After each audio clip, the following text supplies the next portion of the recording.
Brexit trade talks broke up yesterday without an agreement, despite 2 weeks of intensified negotiations.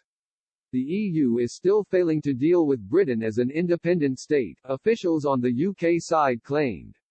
Clashes continued over EU demands on fishing rights and state aid rules that the government has made clear it will not agree to. British negotiator Lord Frost and his Brussels counterpart Michel Barnier said there were still major differences remaining. But they will resume discussions in London on Sunday. The two sides have just weeks to find a solution that can be signed off in time for the end of the transition period on December 31. Lord Frost said, "We've just finished 2 weeks of intensive talks with the EU. Progress made, but I agree with Michel Barnier that wide divergences remain on some core issues.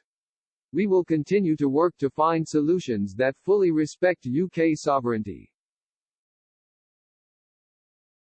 Negotiating teams will now remain in touch via video calls over the next few days.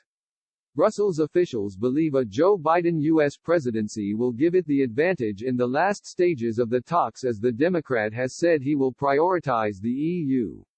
Mr. Barnier told European leaders that considerable progress had been made putting pen to paper on the legal text. But he conceded they had failed to make a breakthrough on the key sticking points of access to British fishing waters, future common standards and policing the final agreement. In a private meeting with EU ambassadors yesterday, the Brussels negotiator hinted agreements will not be found until closer to the mid-November deadline. European Commission President Ursula von der Leyen could hold talks with Prime Minister Boris Johnson next week to deliver a final political push if a Brexit deal is in sight, a source said.